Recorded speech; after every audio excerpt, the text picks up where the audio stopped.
Hello students, today I have come up with the next part of the chapter chemical bonding from class 11 syllabus. Okay, so today I'll start with, last day I've explained to you that what is lattice energy or lattice enthalpy and on which factors does lattice enthalpy depends. Today in this video I'll explain to you that how lattice enthalpy depends on various compounds, as well as today we will discuss about another type of enthalpy, which is the solvation enthalpy. Okay, so let's start with the video. Okay, so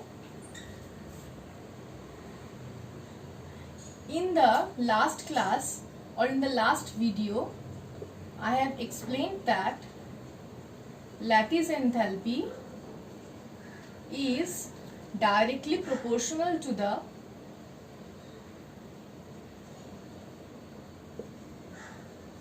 product of charges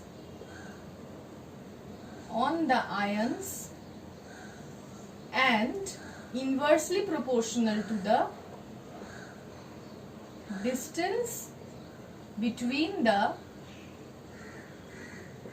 cation and anion. Okay, I have explained to you in the last video only. So I have also explained that the distance between the cation and the anion basically means the sizes of cation and anion. So, if the charge on the ions increases, then the lattice energy will increase. If the charge on the ions decreases, then lattice energy will decrease. Also, if the sizes of the cation and the anion is large, then the lattice energy will decrease.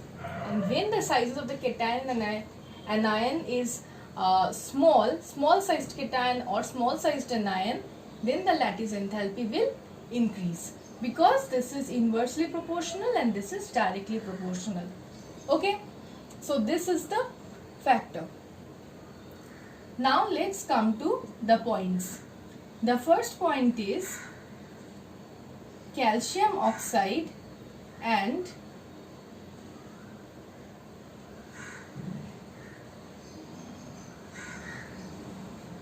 sodium chloride. Among these two, which will have a greater lattice energy? We know that calcium as well as oxide both have plus 2 charge. Plus 2 and minus 2 charge means 2, and sodium and chloride has plus 1 and minus 1 charge respectively. So keep in mind one point, that when there is difference in charge between the two ionic compounds, then the lattice enthalpy will completely depend on the charge. In that case, we will not look into the sizes of the cation or the anion. See here, calcium oxide, in calcium oxide excuse me, plus 2 and minus 2. In sodium chloride, plus 1 and minus 1. So we know that lattice enthalpy increases with the increase in product of the charges of the ions. So here the product of the charges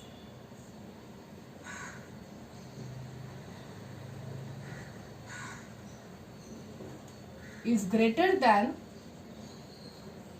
the product of charges here. Therefore, the lattice enthalpy of calcium oxide will be greater than the lattice enthalpy of sodium chloride.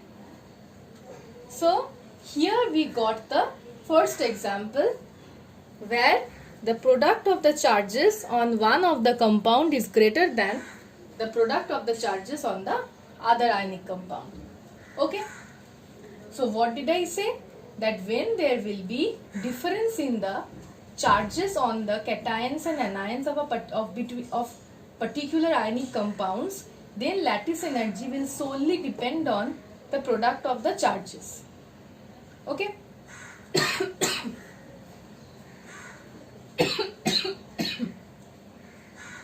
Next I'll come to another example.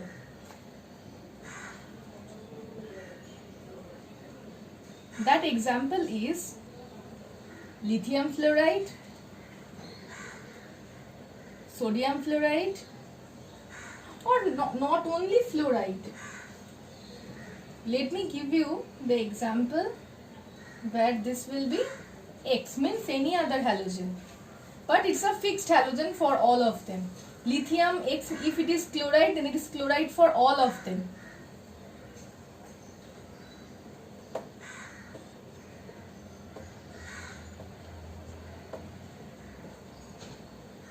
See, this is the order of the lattice enthalpy for the halides of group 1 or alkali metals.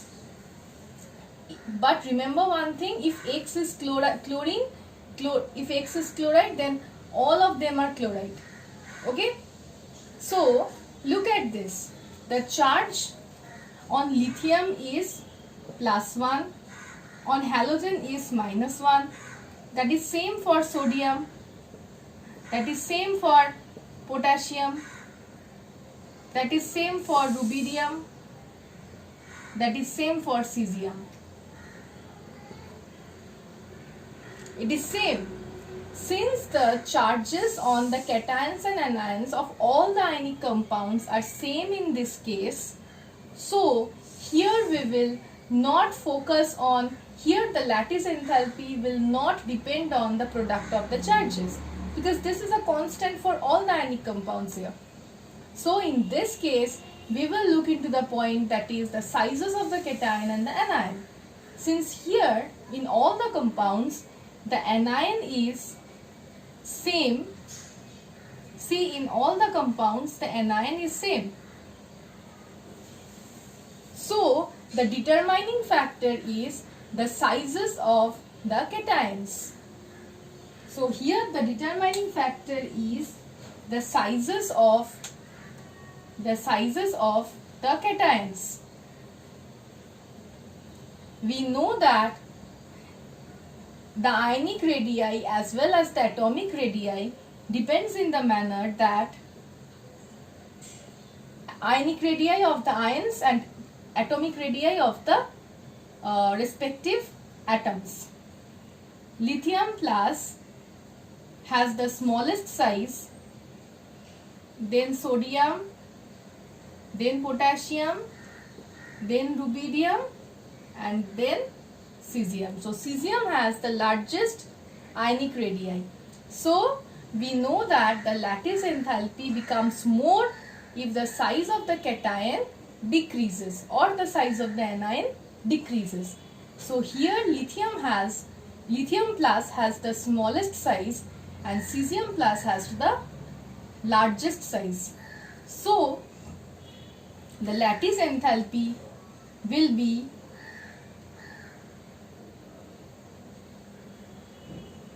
highest for lithium X and it will be lowest for cesium plus. Sorry, cesium X compound. Okay, what is highest? The lattice enthalpy, U value. Okay, and hence this order, that lithium X has the highest lattice enthalpy and the lattice enthalpy goes on decreasing and is lowest for cesium halide. Okay, understood this? Again, I will give you another example. This was the example of group 1. I will give you another example of group 2.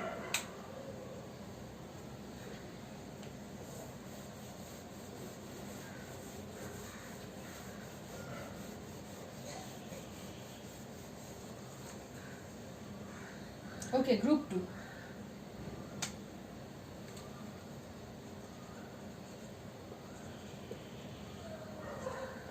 Magnesium carbonate calcium carbonate, strontium carbonate, barium carbonate. This is the lattice enthalpy order.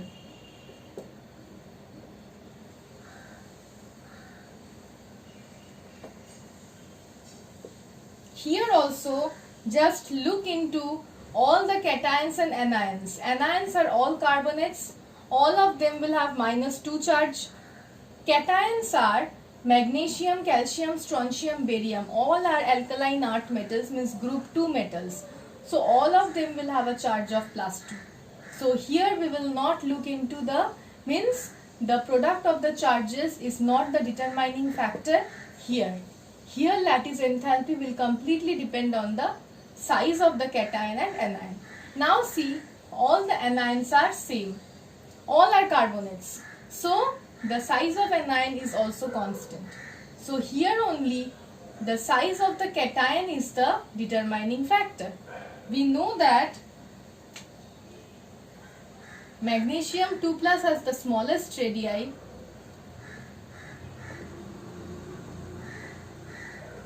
and barium 2+ has the highest size. So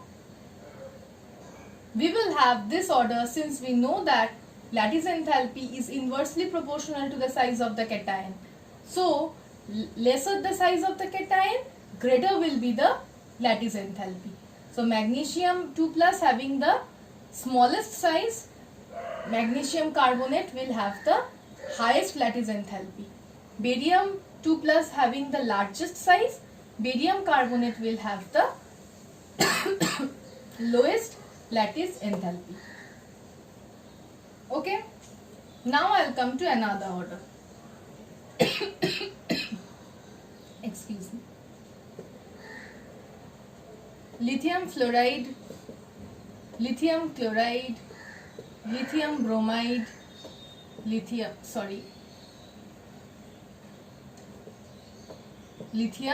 iodide. See, here also lithium as well as all the halides are having, halides will have a -1 charge, and lithium, since lithium is same for all of them, lithium will have +1 charge. So charges are same in all of these ionic compounds. So here also lattice enthalpy will not depend on the charges of the ions. So now comes the next factor, which is the sizes of the cation and the anion. So here all the cations are same. See, all the cations are same. So lattice enthalpy will not depend on the size of the cation here, but look into the variation of the sizes of the anion. The anions are different here. We know that F- has the smallest size, then Cl-, then Br-, and then I-. So smaller the size of the anion, greater will be the lattice enthalpy of the ionic compound. That's why lithium fluoride has the highest lattice enthalpy and lithium iodide has the lowest lattice enthalpy. Okay, so through these examples I think you have clearly understood that how you will show the order of the order of the lattice enthalpy of the ionic compounds. Okay, so this is all about lattice enthalpy. Now we'll come to another part,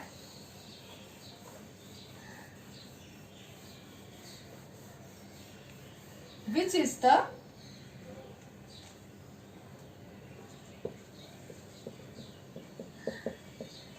solvation energy or solvation enthalpy.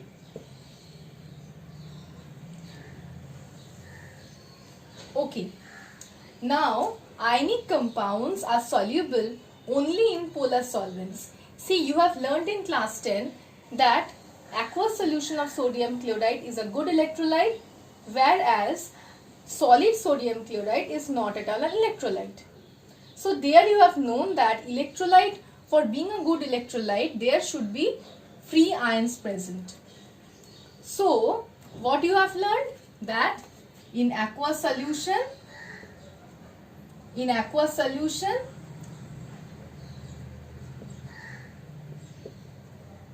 water being a polar solvent, there will be delta negative charge on oxygen and delta positive charge on hydrogen.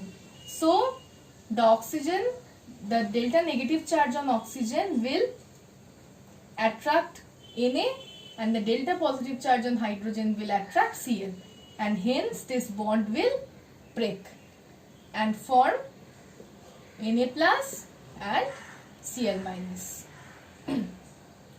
And due to the presence of these free ions, the aqueous solution of NaCl becomes a good electrolyte. Okay, in class 10 we have shown this with only one molecule of water and one molecule of NaCl, because at that time we have not known that NaCl is not a single, NaCl does not exist as a single molecule, but NaCl is forms an ionic lattice. So what we will show here, we will not draw the cube entirely here because that is not needed. Whatever is needed, we will show that.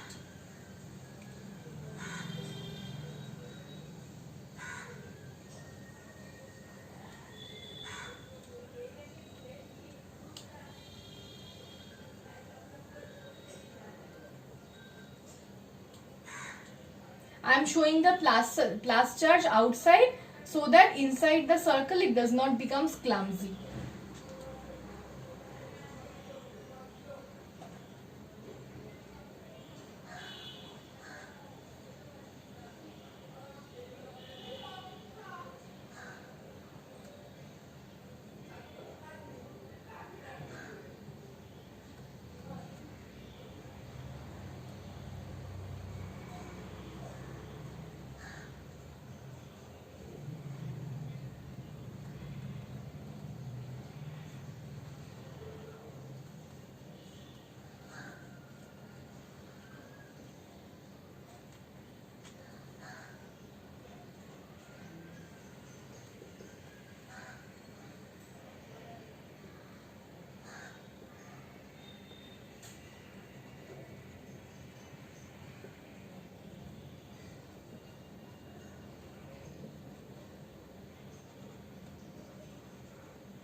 Okay, so this is the simplified form of the crystal lattice of NaCl. Now, this NaCl, when this will be added to water, or when water will be added to NaCl, what will happen?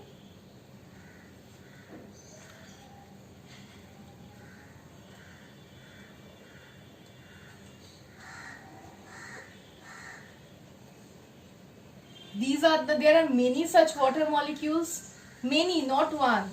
If I draw many molecules on the board, it will become clumsy. There are many such water molecules. There are many such water molecules present.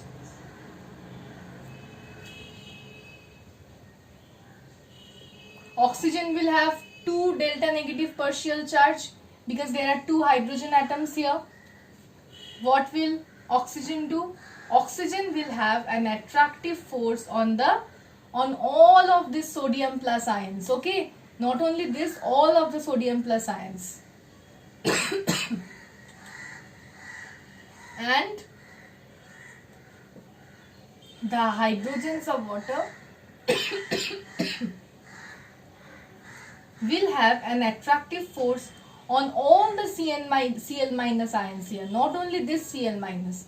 In order to make the diagram less clumsy, I am showing like this. I am showing only one molecules of water. Okay, there are many molecules of water, and all the oxygen atoms will have a strong attractive force on the sodium plus and all the hydrogen means all the hydrogen atoms of water will have an attractive force on the Cl minus ions of the sodium chloride.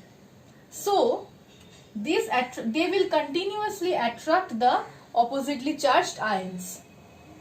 Now there will be a time when this attractive force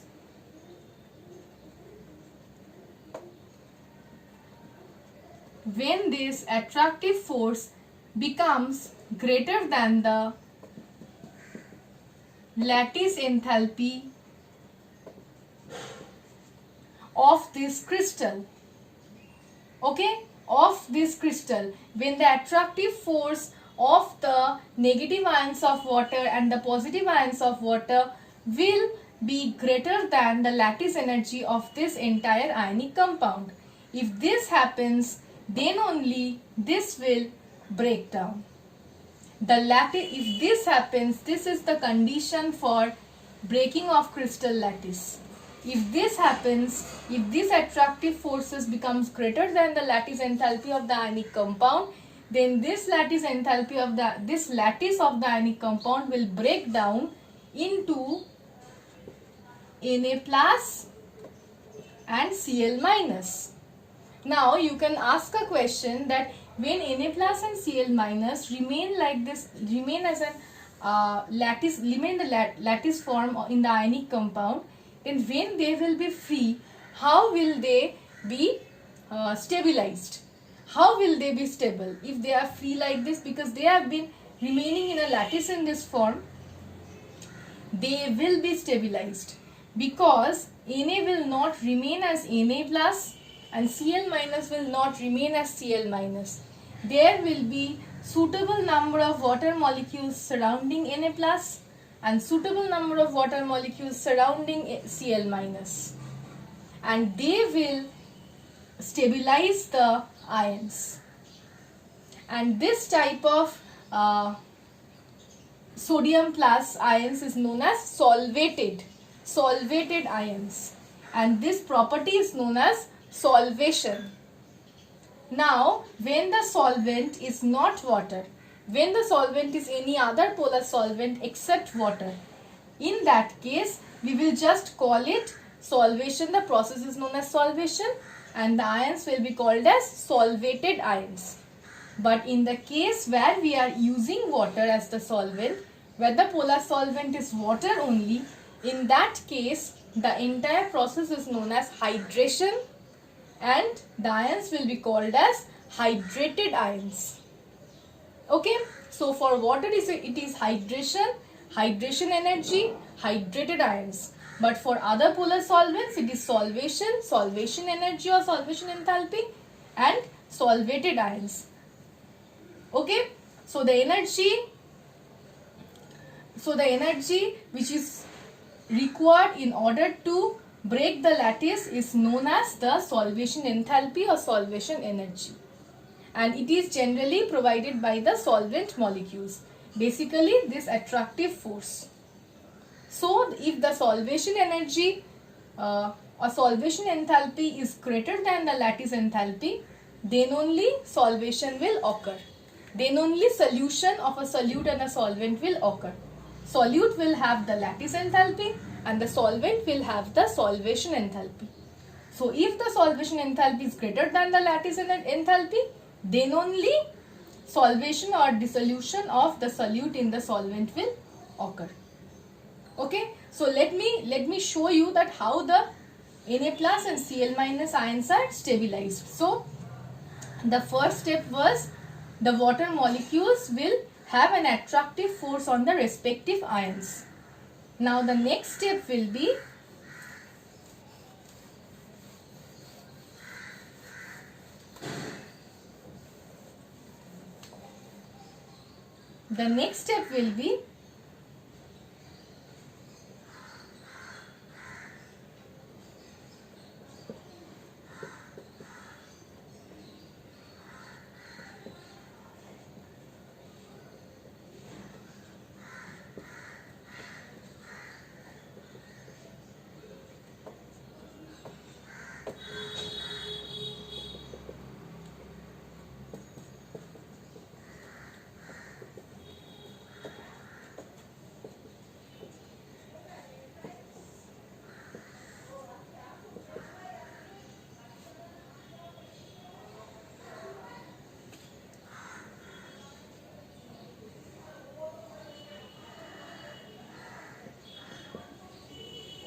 Okay, see here sodium plus ions are surrounded by 6 water molecules and Cl minus ions are surrounded by 6 water molecules. Here the attraction is between sodium and the oxygen atom of water.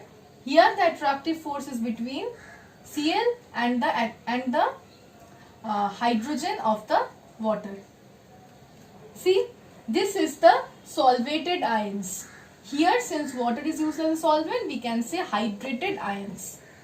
Okay, so that was the first step, and this is the second step. This is how the ions are stabilized. Okay, now del H solution is equal to del H solvation minus del H lattice. So del H solution is the amount of energy which is released in order to dissolve a solute in a solvent. This is equal to the solvation enthalpy minus the lattice enthalpy. Now you can understand very well that if the solvation enthalpy is greater than the lattice enthalpy, then only dissolution will occur, which it means that the solvent molecules is able to break the attractive force between the ions in the lattice, and then only solution will be formed or dissolution of the solute in the solvent will occur. Otherwise, if lattice energy is greater than the solvation energy or lattice enthalpy is greater than the solvation enthalpy, then the ionic compound is insoluble in that solvent. Okay, there is an example that CaF2 is insoluble in water, whereas CaCl2 is pretty well soluble in water. Only because the solvation enthalpy of water is able to become greater than the lattice enthalpy of CaCl2. Why? Because see, fluoride is a smaller sized ion and chloride is a comparatively bigger sized ion. So CaF2 ionic compound will have a much higher lattice enthalpy as compared to CaCl2. So the solvation enthalpy of water is able to break the lattice, or the solvation enthalpy of water is greater than that of, or the hydration enthalpy of water is greater than that of the lattice enthalpy of CaCl2. But since the lattice enthalpy of CaF2 is much higher than that of CaCl2, that solvation enthalpy cannot, or hydration enthalpy of water cannot be greater, cannot exceed the lattice enthalpy of CaF2. As a result, it is insoluble in water, whereas CaCl2 is pretty well soluble in water. Okay, so this is all about solvation energy and lattice energy entire part. Now from the next video I'll start with covalency or covalent bonding. Okay, so thank you.